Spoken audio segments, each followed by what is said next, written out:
Quick, before we go to the rest of this video, drop your answer in the comments. How many gallons of maple syrup do you think there are in this tote of sap? These trees behind me have given us a ton of sap over the past 24 hours, and here's how I'm going to determine how much maple syrup we're going to get from it. We collect our sap in this food grade IBC tote, which holds 275 gallons at max capacity, and over the past 24 hours, it's been going up and up and up.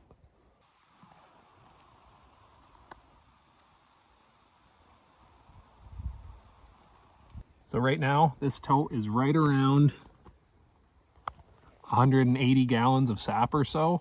So how can I determine how much maple syrup I'll get from this after we boil it all down? The answer is this little guy. This guy tells me how much sugar is in the sap. So what is the sugar content versus the water content in the liquid inside this tote? It's pretty easy to check. First, I'm going to draw a little sample out.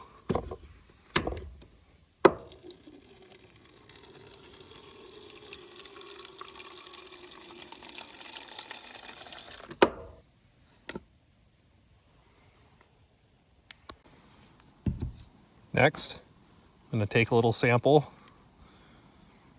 I'm going to make sure that I don't contaminate my sample. So I'm going to get rid of that. Take another sample. I'm going to turn this on. I'm going to fill up my sample well.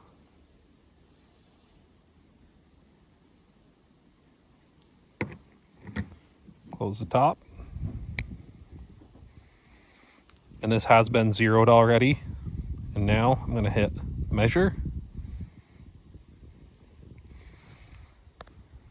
And there it is, 2.6% sugar. We'll give it a second for the temperature to stabilize and try it again. 2.6. So what does that mean? Well, that means that in 100 gallons of sap, we've got 2.6 gallons of sugar, 2.6%. So to figure out how much maple syrup we'll get, we'll use the rule of 86.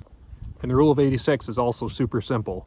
You take the number 86, you divide it by the percent sugar content as a number, so 2.6, and that gives you how many gallons of sap you'll need to make 1 gallon of maple syrup. So in this case, 86 divided by 2.6, that math comes to 33 gallons of this stuff to make 1 single gallon of maple syrup, which is actually pretty good. 2.6% is about as good as we get from this sugar bush, and it's a lot better than 1% or 2%, because as you can imagine, 86 divided by 1, that's 86 gallons of sap per gallon of maple syrup. Divided by 2, that'd be half that, and so on and so forth. So I'm pretty happy with 2.6%.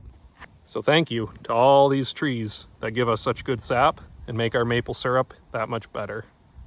And the best part about testing your sugar content is you gotta get rid of the extra.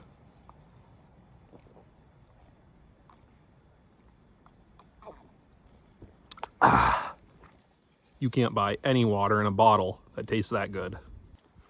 So now that I have all my variables, I just plug them into the equation to figure out how much maple syrup is in here. If we take the rule of 86, we get 33 gallons of sap per gallon of maple syrup.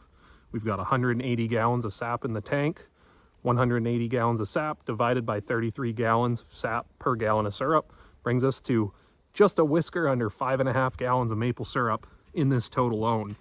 That's actually going to be a huge improvement to our season, and given the fact that this might very well be the last run or almost the last run of the year, it'll bring us up to a little bit closer to the number we were hoping for. And that's it. That's the math. That's how simple it is. If you like this stuff and you want to learn more, or if you're interested in homesteading, Vermont life, rural living, the way we live, make sure to follow, share, subscribe, all that good stuff. We'll catch you on the next one.